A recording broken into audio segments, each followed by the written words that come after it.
Entonces buenos días, mi nombre es Ángela López, yo soy residente de primer año de Medicina Interna. El día de hoy tenemos club de revista y les voy a hablar sobre el estudio Aurora 1 que fue publicado el 7 de mayo de este año en la revista Lancet y es sobre la eficacia y seguridad de evoflosporina en nefritis lúpica, es un ensayo fase 3.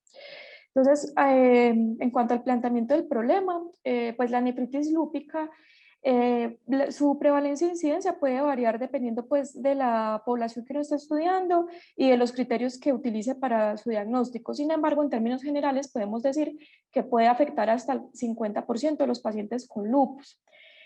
Si bien no es la única causa de lesión renal en el lupus, sí es la causa más común, y generalmente los pacientes con lupus que desarrollan nefritis lúpica son pacientes más jóvenes que presentan esta complicación en los primeros 6 a 3 meses del diagnóstico. Muchos la presentan al momento del diagnóstico y pues lo que sí es claro es que la mayoría de los pacientes la van a presentar en los primeros 5 años de la enfermedad. Puede progresar a enfermedad renal crónica estadio 5 que requiera terapia de reemplazo renal entre un 10 a 30% de los pacientes a 10 años. Y es una de las causas más comunes de muerte en los pacientes con lupus. Cuando comparamos pacientes con lupus que tienen nefritis lúpica versus los pacientes con lupus que no la tienen, pues la mortalidad de los primeros es mucho más elevada. Y la mortalidad atribuible pues a la disfunción renal en los pacientes con lupus es entre el 5 al 25% debido a la nefritis lúpica proliferativa, y esta muerte se da también en los primeros años del inicio de la enfermedad. Como tan importante tener en cuenta que la raza negra y la población pues, latina e hispana son los que presentan con más frecuencia esta complicación, y fuera de que es más frecuente en este grupo de pacientes, es mucho más grave con peores desenlaces renales a largo plazo. Tienen más riesgo de progresar a falla renal y todo pues debido a que de base hay una histopatología más grave. Hay posiblemente hayan factores genéticos asociados y en forma muy importante factores socioeconómicos que tienen que ver con el acceso a los servicios de salud, a los medicamentos, a las diferentes terapias disponibles. Entonces, pues como podemos ver por esta diapositiva, la población de nosotros acá en Colombia pues es una población de muy alto riesgo para presentar esta complicación y para presentar peores desenlaces. Eh, Sin embargo, pues a pesar de lo que les comenté, está este estudio de cohorte italiano de 499 pacientes con nefritis lúpica que nos hablan que la epidemiología viene cambiando en cuanto pues a sus características clínicas y a su forma de presentación. Entonces ellos estudiaron estos 499 pacientes entre el 70 y el 2016, y lo que se vio es que a medida que pasaban las décadas empezó a incrementar la edad en la que se hacía el diagnóstico de nefritis lúpica, empezó a verse un inicio más tardío durante el curso de la enfermedad y unas presentaciones clínicas más leves, principalmente pues aumentando el porcentaje de pacientes con anormalidades en el sedimento urinario aisladas y disminuyendo la presentación de la nefritis aguda y de las formas rápidamente progresivas. Y esto posiblemente debido a un diagnóstico más temprano de lupus, ya que estamos identificando la nefritis lúpica tan pronto como se presenta, a través pues, de estar evaluando en los pacientes de forma continua y periódicamente la proteinuria en orina de 24 horas, la función renal, el uroanálisis. De todas maneras tenemos que tener en cuenta pues que esto es un estudio italiano y que puede ser que para nosotros la realidad sea todavía pues la realidad que se venía viendo antes de una edad muy temprana en el momento del diagnóstico y unas formas muy graves, teniendo en cuenta pues los problemas que tenemos en cuanto a nivel socioeconómico y acceso a los servicios de salud y pues acceso a diagnóstico y a tratamiento.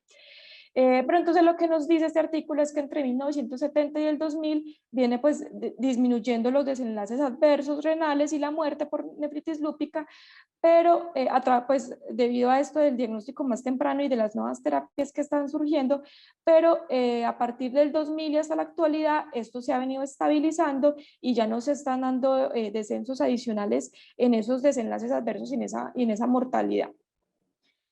Como tal, el estándar de cuidado en nefritis lúpica para el manejo de inducción ha sido pues desde hace un buen tiempo el uso de glucocorticoides sumado con o ciclofosfamida o micofenolato. En cuanto a la ciclofosfamida, entonces, lo que nos mostró los primeros estudios con este medicamento es que hay mejores desenlaces renales y que disminuye la falla renal en los pacientes.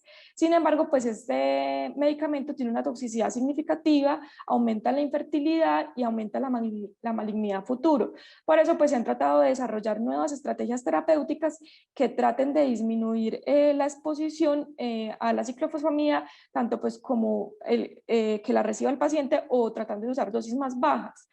Ya posteriormente, cuando se empezaron a hacer los estudios de micofenolato, lo que se vio es que hay una igual eficacia a la ciclofosfamida, con la ventaja que no aumenta la infertilidad y no aumenta la malignidad. Sin embargo, los pacientes tenían una toxicidad gastrointestinal más alta y por ende un aumento mucho más importante del abandono de la terapia. Y adicionalmente, pues hay acceso limitado en algunos países, principalmente de Latinoamérica, que tiene que ver más que todo con los costos. Si bien pues estos medicamentos han mostrado que tienen eficacias en ensayos clínicos controlados, pues son medicamentos que no tienen una licencia o un registro de aprobación para la indicación de nefritis lúpica y realmente pues se prescriben como con una indicación fuera de la etiqueta.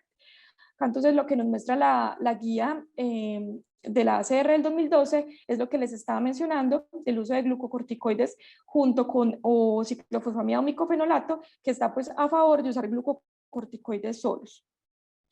Y pues finalmente otro problema que tienen las terapias que tenemos para la nefritis lúpica es que hasta el 60% de los pacientes pueden no lograr los objetivos de una respuesta clínica completa o incluso una respuesta clínica parcial. Y esto es muy importante porque dependiendo de si esto se logra o no, la supervivencia de ese riñón a 10 años pues se va a ver afectada. Entonces, si hay una respuesta completa, ese riñón a los 10 años pues va a estar funcionando en un 92% de los pacientes, si hay una respuesta clínica parcial en el 43%, pero los que no son respondedores, apenas el 13% van a tener una función renal adecuada a 10 años. Entonces, se ha necesitado pues, desarrollar terapias nuevas para el manejo de la nefritis lúpica en miras pues, aumentar la eficacia de las terapias actuales teniendo en cuenta estos desenlaces renales subóptimos que tenemos hasta el momento, que busquen disminuir efectos adversos, pues porque como les mencioné, tanto con ciclofosfamida como con micofenolato tenemos importantes eventos adversos, que busquen también disminuir la dosis de glucocorticoides para tratar de usar la menor dosis posible, que intervengan nuevas dianas terapéuticas a medida que se va conociendo más acerca de la biología molecular de la enfermedad y pues las terapias de combinación también pues están poniendo en estudio, tratando de buscar múltiples objetivos a intervenir en un paciente con nefritis lúpica. Y pues otra de las cosas es que las terapias actuales que tenemos en muchos países, pues dependiendo del país, pero en muchos países son pues terapias que no tienen licencia médica. Entonces, acá tenemos pues una lista de diferentes terapias emergentes que se están desarrollando en nefritis lúpica. De la que yo les voy a hablar hoy es entonces de los inhibidores de calcineurina. Entonces, desde hace ya un buen tiempo se viene estudiando el tacrolimus en nefritis lúpica. Está este estudio del 2008 en el que se empezó a usar principalmente en la glomerulitis membranosa, es decir, la clase 5 que tuviera agregada una clase 4, y se usó pues combinada con micofenolato y glucocorticoides y se comparó con ciclofosfamida y lo que decía este estudio es que podía tener más eficacia esta terapia comparado con ciclofosfamida. Tenemos este estudio del 2011 que lo que busca es comparar el tacrolimus con ciclofosfamida en terapia de inducción, acá ya no en combinación, sino como monoterapia como primera línea, y lo que nos mostró este estudio es que era pues igualmente eficaz que ciclofosfamida y de pronto con menos efectos secundarios y menor toxicidad. Acá ya del 2014 tenemos este estudio betacrolimus comparado con micofenolato para terapia de inducción. Lo que pues trató de mirar eran 150 pacientes que tenían nefritis lúpica clase 3, 4 o 5 y se comparó tacrolimus con dosis altas de prednisolona por 6 meses versus micofenolato con dosis altas de prednisolona también por 6 meses. Y los desenlaces que se miraron, el desenlace principal fue la respuesta renal completa a los 6 meses.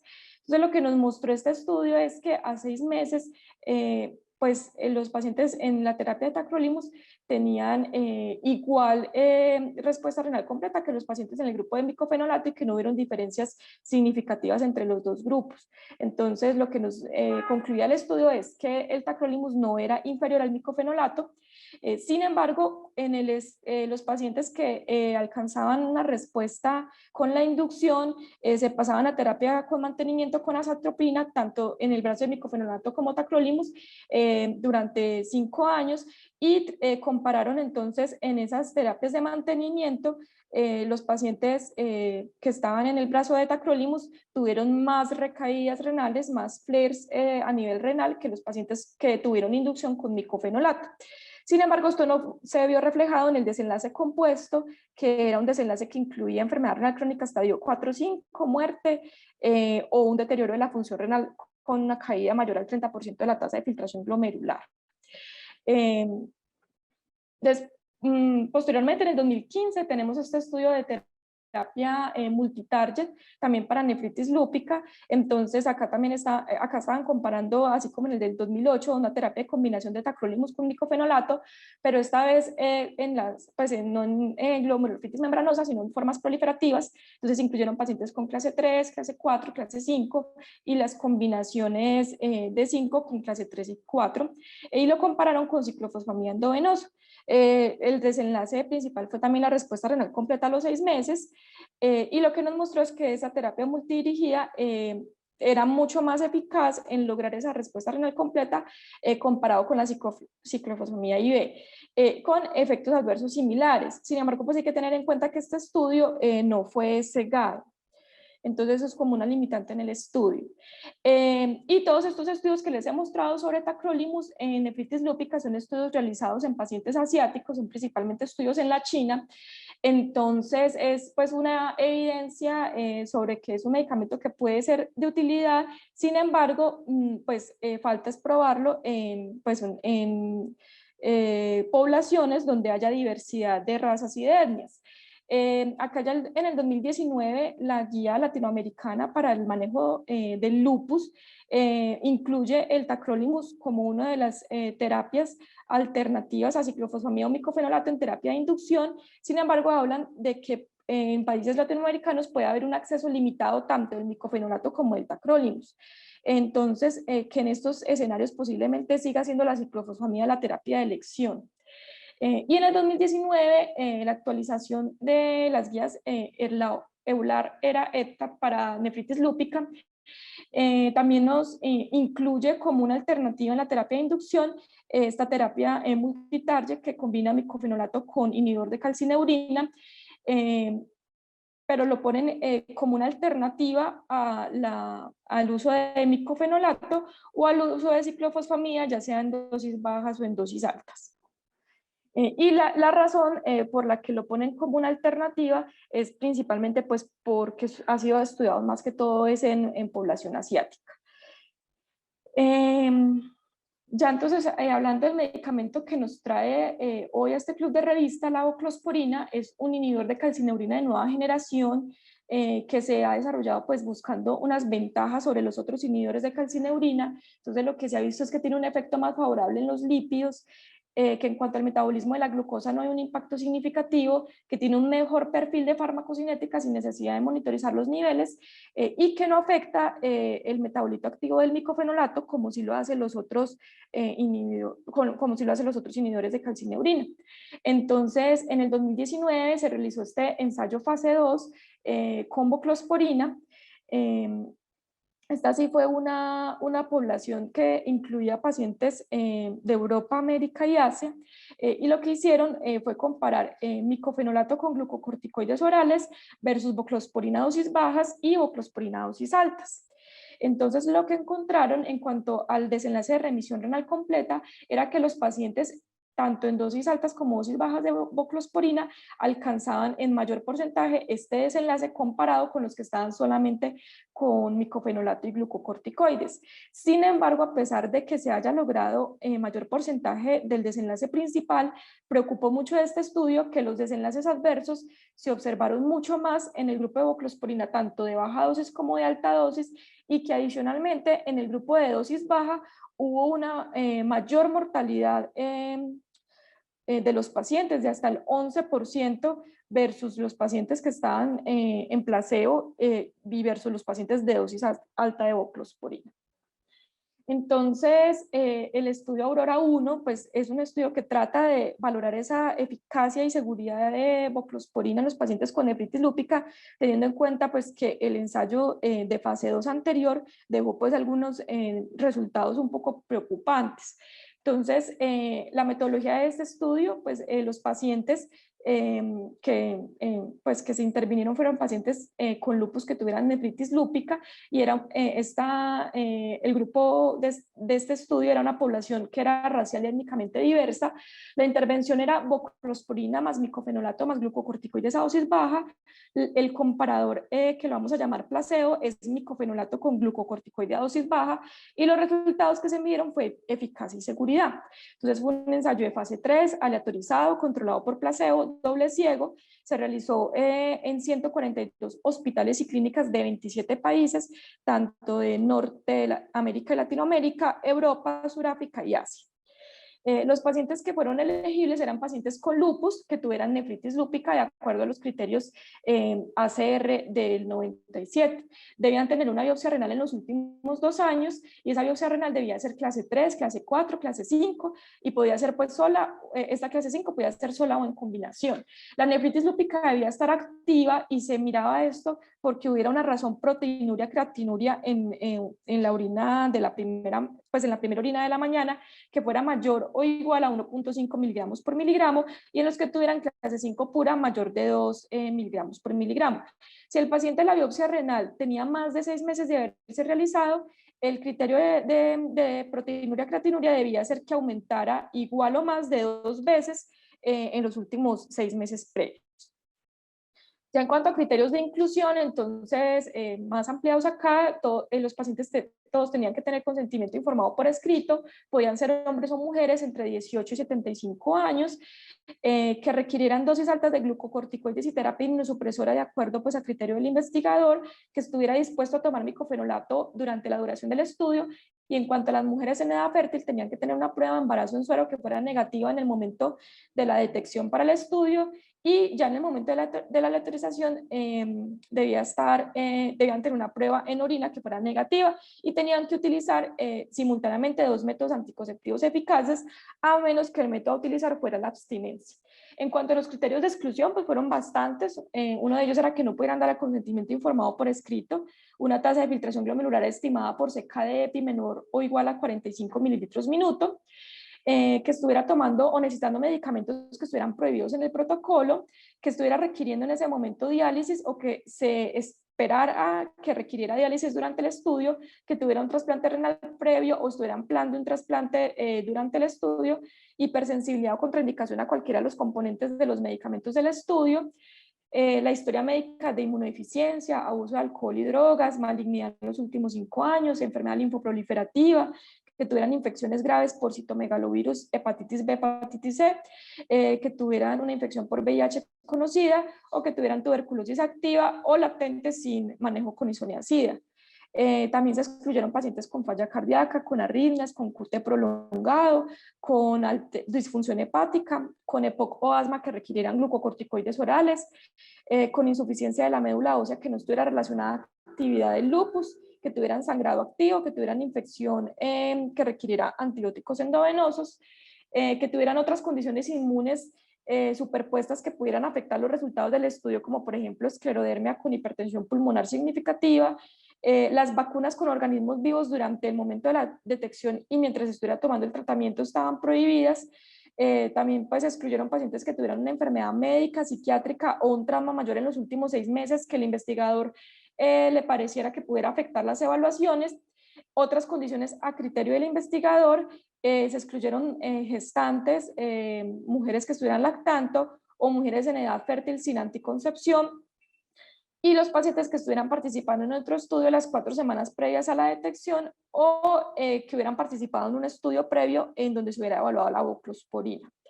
En cuanto pues a la aprobación del protocolo de estudio, entonces un comité de desenlaces clínicos independiente que estuvo enmascarado, fue el que adjudicó los desenlaces a los pacientes. Hubo una junta de monitorización para monitorizar la seguridad de los participantes del estudio y cada sitio participante, un comité de ética independiente aprobaba el formulario de consentimiento informado.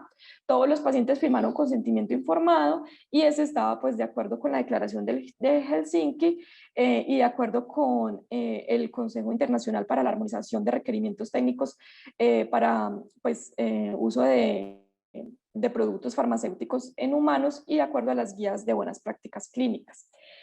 En cuanto a la aleatorización y enmascaramiento, entonces los participantes se aleatorizaron a través de un sistema de respuesta web interactivo que hizo una asignación aleatoria el grupo de intervención versus un grupo placebo emparejado en una razón de 1:1 y esta estratificación la realizó un estadístico que no tenía pues nada que ver con el estudio, que no estaba involucrado en el estudio, y la estratificación se hizo por estos puntos de acá. Se usó por la biopsia renal, que fuera clase 5 pura versus otras, el uso previo de micofenolato, si lo había usado previamente o no, y la región a la que perteneciera el paciente. Estuvieron pues cegados durante todo el transcurso del estudio, que fueron 52 semanas, tanto los pacientes como los investigadores y el patrocinador, y el cegamiento continúa todavía en los pacientes que quedaron inscritos en el estudio Aurora 2, que es una continuación, yo pongo puntero, que es una continuación de este estudio mirando pues desenlaces a 2 años. Entonces, pues, ¿qué fue lo que se realizó en el estudio? Los pacientes que quedaron en el grupo de voclosporina recibían 23.7 miligramos 2 veces al día, más micofenolato 2 gramos, más glucocorticoides a dosis baja, y el grupo placebo solamente recibía micofenolato 2 gramos y glucocorticoides a dosis baja. El placebo estuvo emparejado, entonces el placebo fue indistinguible de la voclosporina tanto en sabor, olor y apariencia, y se le dio al paciente pues en la misma manera como se daba la voclosporina, que eran 3 cápsulas blandas 2 veces al día. De esa misma forma se dio el placebo. Este es el esquema entonces del manejo de los corticosteroides en estos pacientes. Entonces el día 1 y 2 los pacientes recibieron metilprednisolona 500 miligramos endovenosos si tenían más de 45 kilos y 250 si pesaban menos de 45. Y a partir del día 3 la dosis de glucocorticoides se disminuyó de esta manera, entonces prednisolona 25 miligramos día en los pacientes de más de 45 kilos y 20 miligramos día en los de menos de 45 kilos. Y esta es la pauta descendente de glucocorticoides que se utilizó en el ensayo. Entonces a la semana 16 los pacientes debían estar ya con 2.5 miligramos día de prednisolona, a menos que a criterio pues del investigador el paciente no se pudiera hacer este descenso o requiriera nuevamente aumentar la dosis de glucocorticoides. Los pacientes entonces, en cuanto al micofenolato, si no lo usaban previamente, se empezaba 1 gramo día la primera semana y luego se aumentaba a 2 gramos día a partir del día 8. Si lo usaban previamente, continuaban su dosis sin interrupción y se permitieron dosis de hasta 3 gramos al día con aprobación del monitor médico. Los pacientes que recibían IECA hora 2 para el manejo de la hipertensión arterial tenían que tener una dosis estable por lo menos 4 semanas antes de la aleatorización y debían continuar con esa misma dosis a través del ensayo. En cuanto pues a el manejo de la voclosporina, en cuanto pues a posibles descensos de la tasa de filtración glomerular en los pacientes, esta fue la manera como se manejó. Entonces si había un descenso en la tasa de filtración glomerular mayor o igual al 30% con respecto a la basal, se paraba la administración del medicamento, y si se restauraba la tasa de filtración glomerular se volvía a reiniciar pero a una dosis más baja y se iba incrementando de acuerdo a cómo tolerar al paciente según la función renal de control. Si la tasa de filtración glomerular disminuía entre 20 a 30%, entonces se repetía nuevamente esta medición a las 2 semanas, pero se reducía la dosis, se reducía la dosis de voclosporina entre 7.9 y 15.8. Y si la caída de la tasa de filtración glomerular era menor del 20%, se mantenía la voclosporina. Y siempre se tenía que mirar que esa caída en la filtración glomerular no fuera debida a uso, por ejemplo, de antiinflamatorios no esteroideos, a deshidratación o a que el paciente tuviera un flare de lupus. La presión arterial objetivo de los pacientes fue esta, se debía mantener en al menos pues máximo 130 sistólica y máximo 80 de diastólica. Si la sistólica subía más de 165, se debía retirar el tratamiento de estudio, o si la diastólica subía más de 105 en presencia de síntomas de hipertensión, y para reiniciar el tratamiento se requería discutirlo con el monitor médico. Las visitas que se hicieron durante el estudio fueron en estas semanas que ustedes ven acá. Se tomó una relación proteinuria-creatinuria en la primera orina de la mañana en todas las visitas que se le hicieron a los pacientes, y en la semana 24 y 52 se miró también esta misma razón, pero en orina de 24 horas. Y en la semana 24 y 52 se miraron anti-DNA de doble cadena, lo mismo que en la visita de selección. La seguridad de los eventos adversos se monitorizaron a través de la toma de signos vitales, del examen físico y de evaluaciones de laboratorio, y los eventos adversos se definieron como cualquier evento que ocurriera con o después de la primera dosis de voclosporina o placebo y hasta 30 días después de la última dosis. El desenlace principal entonces fue la respuesta renal completa en la semana 52, que era un desenlace compuesto, en donde se miraba que esta razón proteinúria-creatinuria estuviera por debajo de 0.5, con una tasa de filtración glomerular mayor a 60, o que no hubiera ningún descenso confirmado mayor al 20% del basal, que el paciente no requiriera administración de medicamentos de rescate y que estuviera con dosis menores de 10 miligramos día de prednisolona o su equivalente en las semanas 42 a 52, previo a que se midiera los desenlaces principales. Los secundarios que fueron pues jerárquicos era entonces el primero, el tiempo que se demoraba el paciente en alcanzar este nivel de proteinuria creatinuria menor a 0.5. El segundo era la respuesta renal parcial, que se definió como un descenso de al menos el 50% de la razón proteinuria creatinuria basal en la semana 24 y 52. El tercero fue el tiempo a que se lograra ese descenso de al menos el 50%. Y el cuarto fue la respuesta renal completa en la semana 24.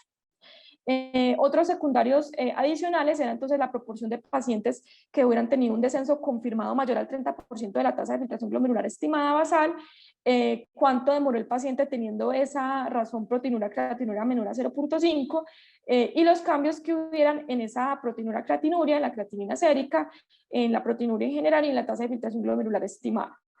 También cambios en los parámetros inmunológicos basales, y cambios en los índices de actividad clínica de la enfermedad en la semana 24 y 52. En cuanto al análisis estadístico, entonces el estudio se calculó el tamaño de la muestra para un poder de 80%, un error alfa de 0.05 a 2 caras, y la idea era detectar una diferencia en el desenlace principal que fuera para el grupo placebo una respuesta renal completa del 20%, del grupo de voclosporina 34.4. Entonces el número pues, de pacientes planeados fue de 162 en cada grupo. El desenlace de eficacia del análisis fue por intención a tratar, y los pacientes que se retiraban por cualquier razón se contaron como no respondedores en el análisis principal.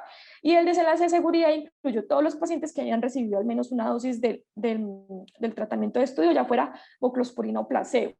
Se usaron pues estas covariables para el análisis estadístico para formar en subgrupos, y estas fueron preespecificadas, que uno fue la edad, que fueran menores de 30 años o mayores de 30 años, el sexo, la raza, la región, la clase de la biopsia, que fuera 5 versus otros, el uso de micofenolato previo a la aleatorización, y la dosis máxima diaria de micofenolato que fuera o menor de 2 gramos o mayor de 2 gramos. Y en un análisis post-hoc se incluyeron otras covariables, que eran añadir en la raza una variable más, que era la raza negra, y en la etnia diferenciar entre hispano y latino versus no hispano-latino. El tiempo al evento se analizó a través de un método de Kaplan-Meier, y la significancia para la diferencia entre los grupos con regresión de Cox, y las diferencias en los valores basales se analizó a través de un modelo de efectos mixtos para medidas repetidas. El papel pues, de la fuente de financiación fue importante. El estudio fue patrocinado por Aurinia, y fue responsable de la realización del estudio tanto en recolección de datos como en el análisis, la interpretación, proporcionó financiación para el escrito y revisó el manuscrito antes de la publicación. Sin embargo, el artículo aclara que los autores siempre retuvieron el control editorial. Ya entonces, en los desenlaces, entonces, se evaluaron 728 pacientes para elegibilidad, de los cuales 357 se asignaron aleatoriamente, 179 a voclosporina y 178 a placebo, y esto fue entre el 13 de abril del 2017 al 10 de octubre del 2019. De los pacientes entonces asignados a voclosporina, uno no empezó el tratamiento porque tuvo un evento adverso, entonces quedaron 178, y de eso se retiraron 15 por estas diferentes razones que ponen acá: por retiro del consentimiento, por decisión del médico, uno fue pérdida del seguimiento, un evento adverso, una muerte, uno no cumplió el protocolo, quedó en embarazo, uno pues tuvo un medicamento prohibido, y en el grupo de placebo 31 discontinuaron el estudio. Entonces quedaron 173 en el grupo de voclosporina y 147 en el grupo placebo. Sin embargo, en el análisis y en el artículo dicen que los 179 pacientes aleatorizados acá y los 178 aleatorizados acá fueron incluidos en el análisis de intención a tratar. Y estos pacientes que se habían retirado por cualquier causa se asumieron como no respondedores. Esas son entonces las características basales de los pacientes. Vemos que en general pues la edad fue en promedio 31-32 años, iba desde los 18 hasta los 72 años, hubo una predominancia de mujeres como en el 87% de los pacientes. Tuvieron todas estas razas, blanco, raza negra, asiáticos, otras razas, y estuvieron distribuidas pues de forma similar en ambos grupos. La etnicidad entonces había hasta un 33% de hispanos o latinos, y el resto eran no hispanos o no latinos. Y en las regiones, entonces estas son las regiones que tenemos: Norteamérica y Latinoamérica, Europa y Sudáfrica, y Asia y Pacífico, y pues se repartieron también similarmente entre ambos grupos. El tiempo promedio desde el diagnóstico pues, de la nefritis lúpica fue más o menos 4.6 y 4.7 años, y el tiempo promedio en el diagnóstico de lupus fue hasta de 7 años. La biopsia, entonces, la mayoría de pacientes tenía una biopsia clase 4, prácticamente la mitad de los pacientes, y le siguieron la clase 5 pura, después la clase 3, y las formas combinadas fueron mucho menos frecuentes. Ellos nos dicen que la mayoría de pacientes la biopsia renal tenía menos de 6 meses, casi el 90% de los pacientes. Un 11% tenían más de 6 meses, y de estos el 3% tenían más de un año. En cuanto pues a la tasa de filtración glomerular, los pacientes, la mayoría tenían unas tasas de filtración mayores a 60. Más o menos el 82% de los pacientes.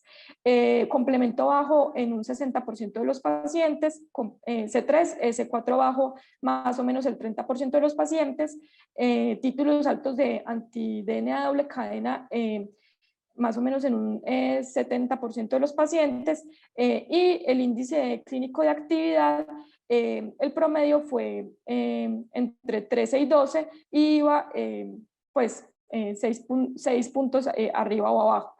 Y uso de micofenolato previo tuvieron más o menos el 55% de los pacientes.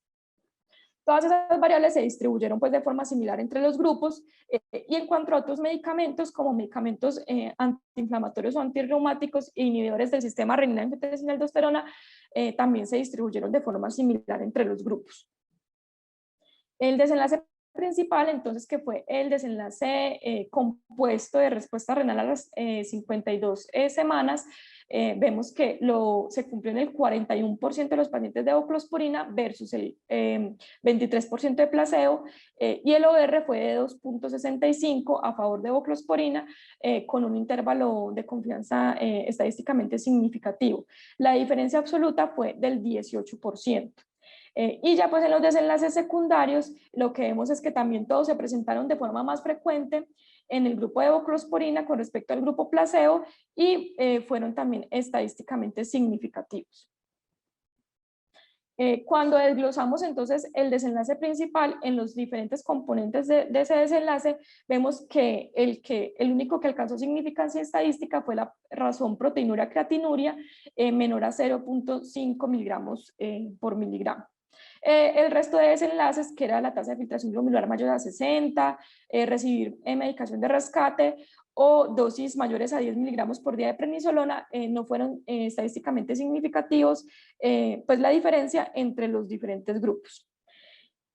Estos son entonces nuevamente los desenlaces secundarios, como les había mencionado. Estos son entonces los desenlaces secundarios evaluados, la respuesta renal parcial a las 24 semanas y a las 52 semanas, que también se alcanzó más frecuentemente en el grupo de voclosporina con respecto al grupo placebo.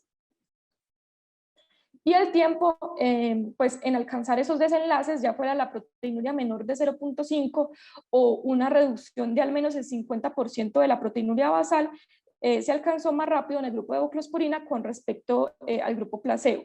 Entonces, se alcanzó en más porcentaje de pacientes y se alcanzó también más rápido. Lo mismo vemos en esta gráfica de acá.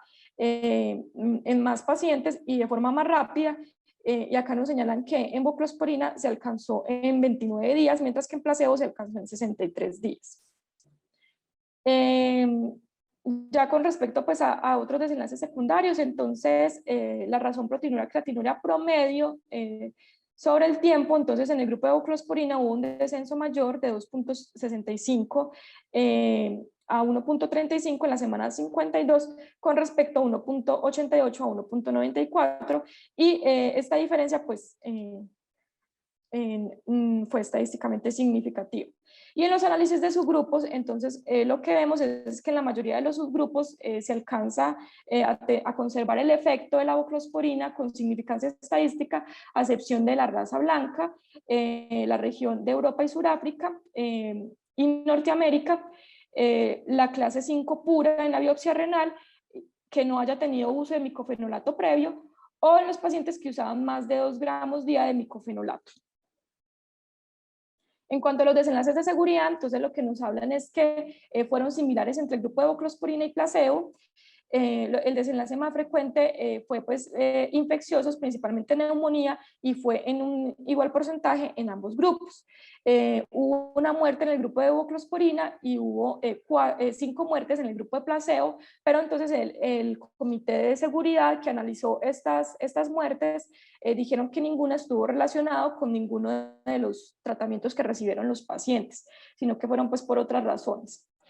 Estos son pues otros eventos adversos reportados en más del 4% de los pacientes, en donde vemos pues que en general pues son similares en ambos grupos. Y ya los desenlaces adicionales, entonces el cambio en el índice de actividad clínico, lo que nos muestra acá es que la diferencia no fue estadísticamente significativa entre grupos. En cuanto a los cambios en C3, C4 y anti-DNA de doble cadena, tampoco fue significativa entre los grupos la diferencia.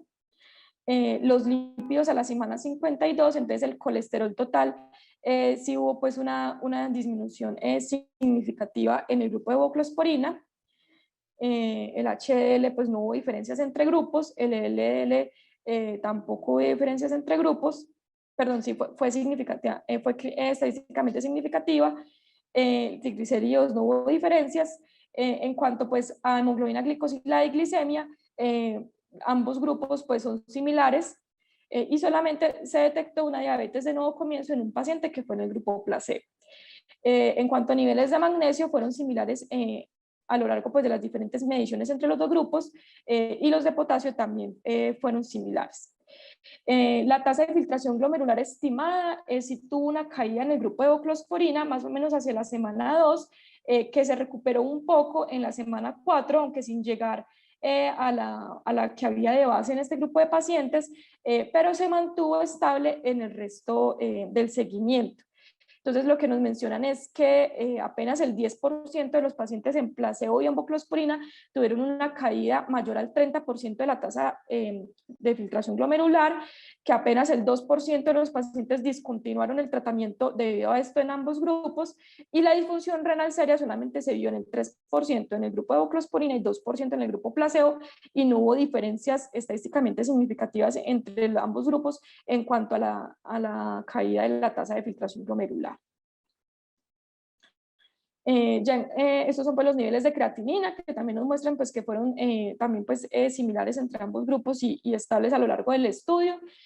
Y la presión arterial sistólica sí tuvo un incremento en el grupo de voclosporina hacia la semana 2, que fue más o menos de 3.9 milímetros de mercurio, pero entonces volvió a casi la basal a partir de la semana 8 y permaneció estable a lo largo del estudio. La presión arterial diastólica sí no tuvo diferencias entre grupos, y ya pues para hacer la lectura crítica del ensayo, entonces hablando de qué tan grave fue el riesgo de sesgo, entonces la primera pregunta que vamos a preguntar es que vamos a hacer es si los pacientes fueron aleatorizados, y la respuesta es sí. Fue a través de un sistema de respuesta web interactivo estratificado en la razón 1 a 1. La aleatorización se ocultó, hubo un enmascaramiento. El estadístico que realizó la estratificación para esta aleatorización no estaba involucrado en el estudio y estuvo enmascarado. En cuanto a si los pacientes tenían características pronósticas similares en el momento del inicio del estudio, entonces en términos generales esas características se distribuyeron de forma similar en ambos grupos en cuanto a edad, sexo, raza, etnicidad, región, el tiempo promedio desde el diagnóstico de la nefritis lúpica y lupus, la clase histológica, la tasa de filtración glomerular basal y la razón proteinúria creatinúria basal, el complemento C3, C4, los anti-DNA, los índices de actividad clínica de la enfermedad y el uso micofenolato previo. Todo eso se distribuyó de forma muy similar entre grupos. Sin embargo, pues uno le preocupa que en este estudio no incluyen información sobre los índices de actividad y cronicidad en las diferentes biopsias renales de los pacientes, sobre los pacientes que habían recibido previamente micofenolato, cuál había sido la duración previa de ese tratamiento y si habían sido pues no respondedores a esta terapia, y si la nefritis lúpica que estamos tratando en estos pacientes, si era el primer episodio, si era una recaída o si era una nefritis lúpica refractaria. Ya en cuanto a si se mantuvo el equilibrio pronóstico a medida que el estudio progresaba, entonces el estudio pues estuvo cegado para pacientes, investigadores y patrocinador, y los que atribuyeron los desenlaces, tanto principal como secundarios, era un comité independiente que estaba enmascarado.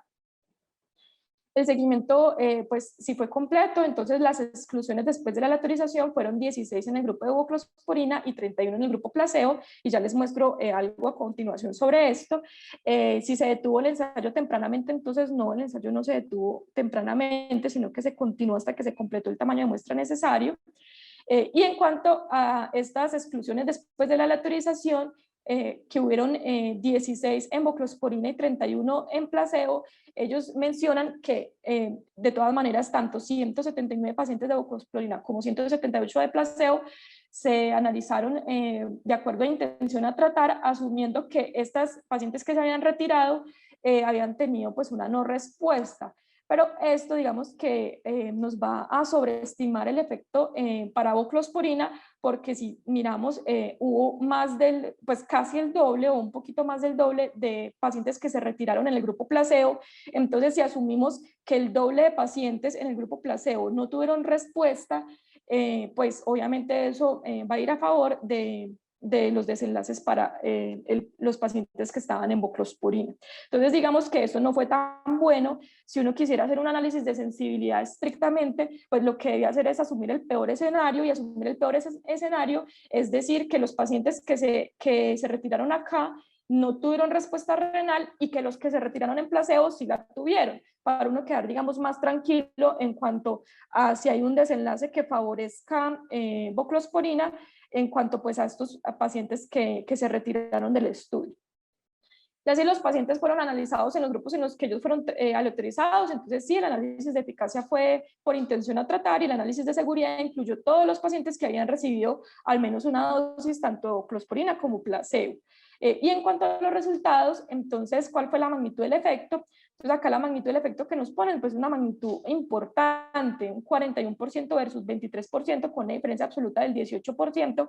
Sin embargo, pues preocupa que lo usan, o sea, que el efecto lo calculan a través de OR, sabiendo pues que es un ensayo clínico que es realizado de forma prospectiva y que uno podría calcular RR y no R, y sabemos pues que el OR siempre tiende a sobreestimar la magnitud del efecto.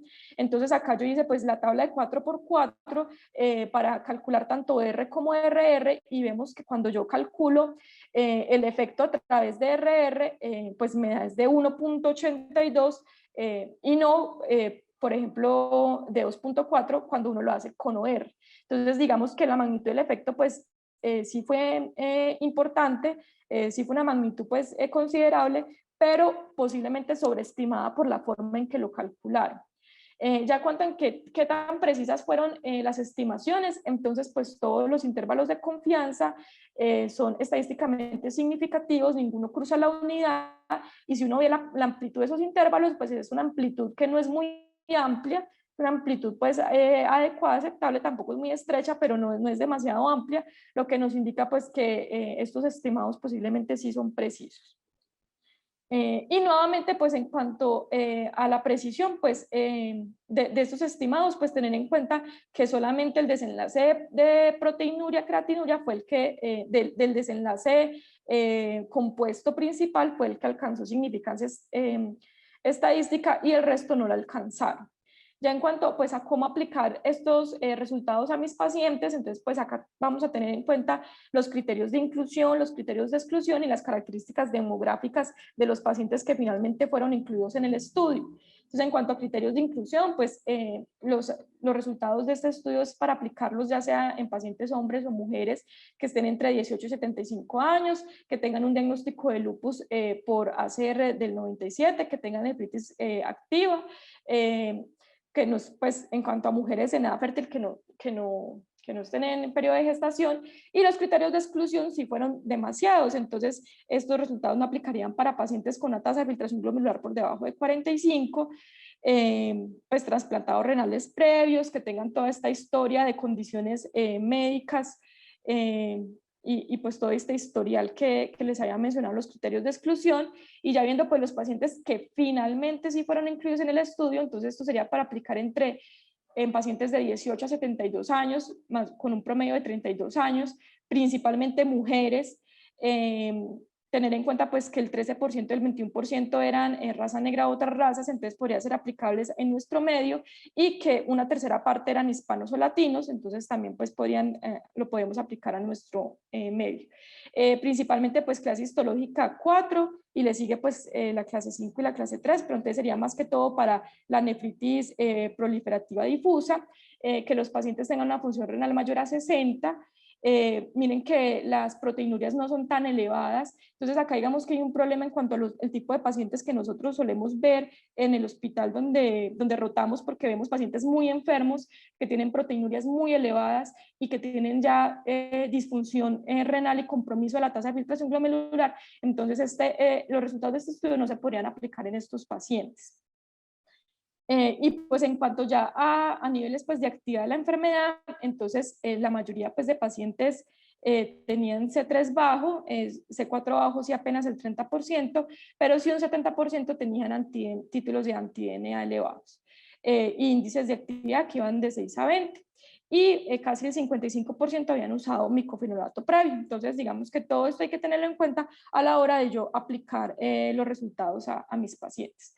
Y en cuanto a si fueron considerados todos los desenlaces importantes para el paciente, pues estos desenlaces que ellos tuvieron en cuenta son importantes, son desenlaces importantes para el paciente, y más cuando vemos que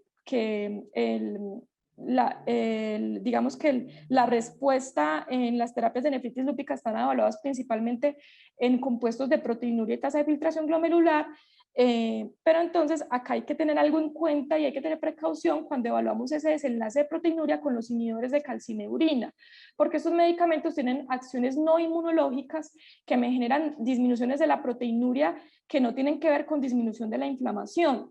Y esos mecanismos son a través de un aumento en la función de los podocitos y efectos hemodinámicos en el glomérulo. Entonces, estos pacientes pueden tener una disminución de la proteinuria, no porque esté disminuyendo la actividad de la enfermedad o la actividad del lupus, sino por estos otros efectos no inmunológicos. Entonces, tenemos que tener mucha precaución cuando evaluamos esos desenlaces. E incluso se ha planteado que cuando usamos estos medicamentos, los desenlaces que uno debería evaluar sería repetir la biopsia renal y documentar que en realidad sí haya habido una resolución de la inflamación renal en esa nueva biopsia. Y otra cosa, pues para tener en cuenta los desenlaces importantes para el paciente es que en este estudio no midieron porcentaje o proporción de pacientes que tuvieran brotes de enfermedad a nivel extrarrenal, que eso puede ocurrir hasta en el 41% de los pacientes con nefritis lúpica durante el seguimiento. Ya finalmente, en cuanto a si beneficios superan daños y costos, entonces el número necesario a tratar es de 5.5, tener en cuenta que como el desenlace acá es un desenlace positivo, entonces el número necesario a tratar se calcula de forma diferente, y lo que nos dice este número necesario a tratar es que yo debo tratar 5.5 pacientes con voclosporina para evitar un desenlace de no respuesta renal completa a las 52 semanas. Se interpreta de esa manera. En cuanto a eventos adversos, pues nos muestra un perfil de eventos adversos muy prometedor. Pues no hubieron muertos relacionados con los tratamientos del estudio. Los eventos adversos fueron similares entre el grupo placebo y el grupo de voclosporina. Entonces, digamos que eso nos proporciona pues una tranquilidad. Y ya en cuanto al costo, pues tendríamos que evaluar en estudios costo-beneficio. Y bueno, eso era lo que les tenía para contar hoy. Ya doy paso entonces para que reumatología haga las intervenciones y nefrología hagan las intervenciones que consideren o qué aportes nos pueden dar con respecto a este estudio. No sé si el profesor Joaquín quiere hacer un comentario primero, que pues yo como que no estuve como en la asesoría de la presentación, entonces de pronto Joaquín tenga algún comentario. Como única cosa es que creo que la historia de los calcineurínicos en nefritis lúpica no empieza con tacrolimus, empieza con ciclosporina. Entonces, bueno, hay evidencias previas con ciclosporina en el uso de nefritis. Por ahora sería ese comentario. No sé si Joaquín quiere hacer algún otro comentario. Yo no veo a Joaquín por acá, no lo veo en la lista de participantes. Yo no sé, Gloria, pero me parece importante la perspectiva de los desenlaces, de tu percepción como clínica que atiende estos pacientes acerca del desenlace que se midió en este estudio en particular. Sí, yo creo que son los dos desenlaces que se tienen como en todos los estudios en los cuales se evalúa medicamento, que sería lo que llamarían respuesta completa y respuesta parcial. Y la respuesta completa sería la caída en la proteinuria y la mejoría en la filtración glomerular, pues, o llegar a la normalidad. Y la respuesta parcial es una reducción parcial de la proteinuria y mantenimiento de la función renal. Entonces eso creo que son pues como los dos desenlaces, las dos medidas de desenlaces que se han utilizado a través del tiempo.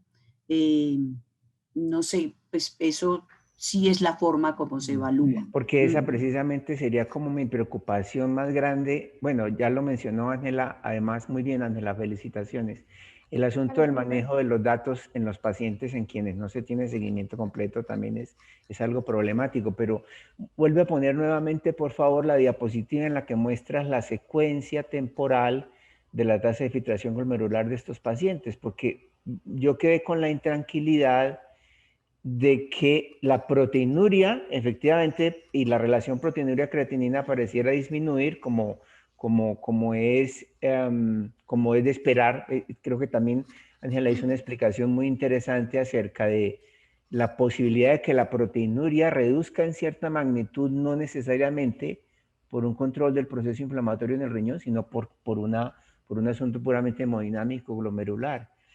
Pero me preocupa es la combinación de esas dos cosas, de tener una aparente disminución de la proteinuria en un año con de manera simultánea un discreto descenso, incluso que es lo que se ve en esta figura, un discreto descenso, puede que no muy clínicamente relevante, pero de manera constante, los pacientes del grupo de voclosporina tienen menos tasa de filtración glomerular que los pacientes que están en el grupo de control. Y a los 12 meses al año, miren que realmente la frecuencia de disfunción renal grave, que es lo que realmente les preocupa a ustedes, la necesidad en determinado momento de hacer terapias de reemplazo renal o de hacer, o de necesitar incluso trasplante, es la que parece no verse de una manera, no se ven una diferencia importante a los... Entonces quedé yo con la duda, Gloria, si mirar solamente las proteínas en la orina y en tan poco tiempo realmente da una tranquilidad para asumir que tenemos una intervención que pudiese ser prometedora en términos del manejo de estos pacientes.